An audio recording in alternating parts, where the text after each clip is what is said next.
તો આ વિરોધ તો પ્રથમ દિવસથી જ છે કે જ્યારે નિલેશ કુંભાણીનું જે ઉમેદવારી જે છે તે રદ કરવામાં આવી, એટલે કે એનું ફોર્મ રદ થયું હતું. પણ આખરે મોડે 4 દિવસે પણ આખરે કોંગ્રેસ જાગી છે, કારણ કે હવે જઈને શિષ્ટ સમિતિ દ્વારા જે છે એ નિર્ણય લેવામાં આવ્યો કે નિલેશ કુંભાણી જે છે તેને 6 વર્ષ માટે સસ્પેન્ડ કરવામાં આવે. આખી જે પ્રક્રિયા થઈ હતી તેમાં નિર્ણય સોમવારે જ આવી ગયો હતો અને તે દિવસથી નિલેશ કુંભાણી ગાયબ છે. કોંગ્રેસના કાર્યકર્તાઓ તે દિવસથી વિરોધ તો કરી રહ્યા છે. જે કાર્યાલય છે તેમાં જે નિલેશ કુંભાણીનું આખું પોસ્ટર હતું તેને પણ આડું મૂકી દેવામાં આવ્યું હતું, પરંતુ આ નિર્ણય ત્વરિત લેવામાં ન આવ્યો. 4 દિવસ બાદ આખરે મોડે કોંગ્રેસ જાગી અને તેણે નિલેશ કુંભાણીને હવે છેક સસ્પેન્ડ કર્યા છે. નિલેશ કુંભાણી કોંગ્રેસમાંથી 6 વર્ષ માટે સસ્પેન્ડ તો થઈ ચૂક્યા છે, પણ 4 દિવસ સુધી કોંગ્રેસે રાહ જોઈ કે નિલેશ કુંભાણી કોઈ ખુલાસો આપશે, કોઈ સ્પષ્ટતા આપશે કે આખરે તેમણે આવું શા માટે કર્યું છે. કોઈ ખુલાસો માંગવામાં આવશે ત્યારબાદ નિર્ણય કરીશું. 4 દિવસ બાદ શિષ્ટ સમિતિની બેઠક મળી અને આખરે નિલેશ કુંભાણીએ 4 દિવસ સુધી કોઈ ખુલાસો ના આપ્યો. તેઓ હાજર પણ ન થયા હતા કોઈ કોંગ્રેસના નેતા સમક્ષ, કે પછી કોઈ સ્પષ્ટતા પણ નથી આપી કે આવું કેમ થયું. પાછલા બાણે તેઓ નીકળી ગયા હતા, ત્યારથી પોતાના નિવાસ સ્થળે નથી આવ્યા અને મોડે કોંગ્રેસ પક્ષે આ પગલું ભર્યું છે. આ પહેલા અગાઉથી જ કોંગ્રેસમાં આંતરિક વિખવાદ સામે આવતો જ રહ્યો છે અને ફોર્મ રદ થયાના 5 દિવસ બાદ કુંભાણીને સસ્પેન્ડ કરવાનો નિર્ણય લેવામાં આવ્યો છે. તો શું કોંગ્રેસને પહેલા દિવસથી જ ભાન ન થયું કે જ્યારે જે ગદ્દાર છે કે જેણે ટેકેદારોની ખોટી સહીઓ બતાવી અને પોતે જ આખું ષડયંત્ર રચ્યું, એ જ વખતે શા માટે સસ્પેન્ડ ન કરવામાં આવ્યા કે કોઈ પગલાં ભરવા ન આવ્યા? શું 5 દિવસ સુધી કોંગ્રેસ ખુલાસાની રાહ જોઈને બેઠી હતી કે નિલેશ કુંભાણી પોતે આવશે અને ખુલાસો કરશે કે હા મેં આવું કર્યું છે? કોંગ્રેસ દ્વારા મોડે પગલાં લેવામાં આવ્યા છે અને કોંગ્રેસે આવું કોઈ પહેલી વખત નથી કર્યું. અગાઉ પણ ઘણી વખત એવું થઈ ચૂક્યું છે કે કોંગ્રેસ મોડે સસ્પેન્ડ કરતી હોય. રોહન ગુપ્તા મામલે પણ આ જ વાત થઈ હતી. તેણે પોતે ઉમેદવારી રદ કરી અને ત્યારબાદ ઉમેદવારી રદ કરીને કોંગ્રેસ પક્ષ છોડ્યો અને ત્યારબાદ કોંગ્રેસે કહ્યું હતું કે અમે તેમને સસ્પેન્ડ કરીએ છીએ. એટલે કે કોંગ્રેસ મોડે નિર્ણય લેવા માટે ક્યાંક જાણીતી હોય તેવું લાગી રહ્યું છે. કોંગ્રેસના પ્રવક્તા મનીષ દોશી અમારી સાથે ફોનલાઈન પર જોડાઈ ગયા છે. મનીષભાઈ નમસ્કાર, સ્વાગત છે આપનું. 5 દિવસ કોંગ્રેસ શું કરતી હતી? શું નિલેશ કુંભાણી ખુલાસો આપશે તેની રાહ જોઈને બેઠી હતી? કોઈ પણ પ્રકારની ઘટના બનતી હોય તેની માટેના જુદી કાયદાકીય જોગવાઈ હોય છે. પક્ષને પણ પોતાનું એક બંધારણ હોય છે. સૌથી પહેલા તો અમે જે ઘટના બની એ ઘટના લોકતંત્ર માટે સૌથી મોટી જોખમકારી, કોંગ્રેસ પક્ષ માટે પણ એક મોટો ઝટકો હતો. એટલે અમે સૌથી પહેલા રિટર્નિંગ ઓફિસરના જે પ્રકારનો નિર્ણય હતો એની સામે અમે ભારતીય ચૂંટણી પંચમાં વિસ્તૃત રજૂઆત કરી.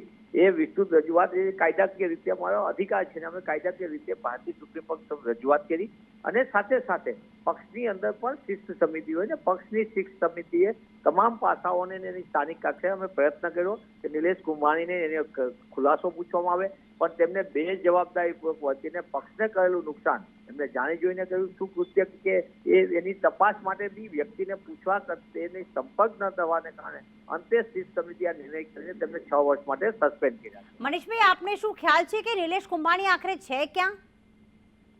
આ વાત પ્રશ્ન તમારા પહેલા પ્રશ્નની અંદર જ મારા જવાબમાં આવી જાય છે કે નિલેશ કુંભાણી ગાયબ છે.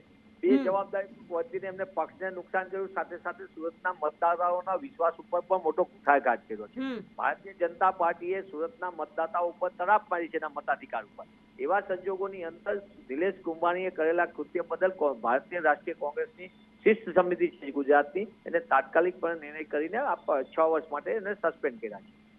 બિલકુલ. મનીષભાઈ, ગઈકાલે રાજકોટમાં જે આપના કોંગ્રેસના નેતા છે હેમાંગભાઈ વસાવડા, તેમણે કહ્યું કે સારું થયું કે રાજકોટમાં પરેશ ધાનાણીની પસંદગી થઈ, નહીં તો રાજકોટમાં પણ સુરતવાળી જ થઈ હોત.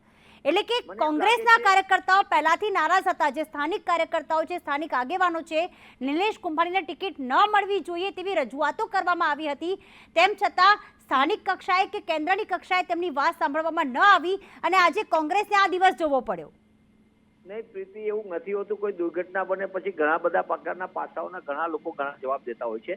સ્થાનિક કક્ષાએ કઈ રીતે ચૂંટણીમાં ઉમેદવાર પસંદગી માટે કોંગ્રેસ પક્ષ હોય કે અન્ય પક્ષ હોય, દરેકમાં એક પદ્ધતિ હોય છે. સ્થાનિક કક્ષાએની રજૂઆતો આવી હોય, વિવિધ પદ્ધતિઓથી આવતી હોય. નામ આ નિલેશ કુંભાણી અગાઉ કોંગ્રેસે જ વિશ્વાસ મૂકીને કાઉન્સિલર બનાવ્યો હતો. કઈ 1 કે 2 દિવસ કે 5 દિવસનું નહીં હોય મનીષભાઈ. જે રીતે નહીં, આપે પ્રીતિ, મારી વાત- મારો રોહન જવાબ ગુપ્તાને પૂરો ટિકિટ સાંભળો આપી તો હતી ને એવું કહ્યું હતું કે ભાજપ સાથે સંકળાયેલા હતા, તેમ છતાં એમને ઉમેદવાર બનાવ્યા હતા અને આખરે શું થયું કે એમણે પોતે ઉમેદવારી રદ કરી ભાજપમાં આજે જોડાઈ ગયા. નિલેશ કુંભાણીનું કે 1 કે 2 દિવસનું મેળાપીપણું થોડી હશે. નહીં પ્રીતિ, તમારી વાત મેં સાંભળી લીધી. મારા પ્રશ્નનો જવાબ પણ આપના ધ્યાન ઉપર મૂકી રહ્યો છું. આપના માધ્યમથી દર્શકોને પણ એક ખબર પડે કે જે રીતે પદ્ધતિથી ઉમેદવારની પસંદગી વખતે ઘણા બધા પાસાઓની સાથે તેઓ અગાઉ કોંગ્રેસ પક્ષના પંજાના નિશાન ઉપર કાઉન્સિલર થયા હતા.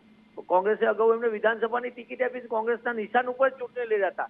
એટલે માણસની જે પ્રકારની એમને જે કૃત્ય કર્યું છે એ કૃત્ય માફી લાયક નથી. એટલે જ પક્ષે એમને ખુલાસાની પ્રયત્ન છતાં ન થતા અંતે એમને શિસ્ત સમિતિએ 6 વર્ષ માટે સસ્પેન્ડ કર્યા છે અને એમને કરેલા કૃત્ય માફીને લાયક નથી. એટલે એમને પહેલા તક આપી પણ એમને તક ખુલાસાની પણ તક નથી ઝડપી એમને, અને એમને જે રીતે ભાગેડુ વૃત્તિ દેખાડી છે. અને સૌથી મોટું નુકસાન કોંગ્રેસને તો નુકસાન થયું, હું પ્રમાણિકપણે સ્વીકારું છું, પણ સાથે સાથે સુરતના મતદાતાઓનો જે રીતે ભારતીય જનતા પાર્ટીએ મતાધિકાર ઉપર તરાપ મારી છે એના કારણે આજે મતદાતાઓનો મતાધિકારનો છીનવાઈ ગયો છે.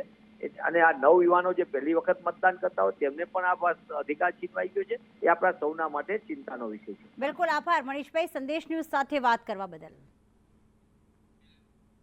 તો ખાસ ગદ્દાર કહીને કાર્યકરો વિરોધ પ્રદર્શન તો કરે છે, પરંતુ અહીંયા 5 દિવસ બાદ કોંગ્રેસ દ્વારા પગલાં લેવામાં આવ્યા છે. પ્રવક્તા એવું પણ કહી રહ્યા છે કે મતદારોને લોકશાહીનો જે હક મળેલો છે કે મતદાન કરવું જોઈએ તેનાથી તેમનો હક છીનવાઈ ગયો, પણ સાથે સાથે કોંગ્રેસના હાઈકમાન્ડે પણ એ વિચાર કરવાની જરૂર છે કે પોતાના લોકોને ઓળખીને ટિકિટ આપવી જોઈએ. અને હવે તેઓ આક્ષેપ કરી રહ્યા છે, સસ્પેન્ડ કરી રહ્યા છે, એનો કોઈ જ મતલબ નથી.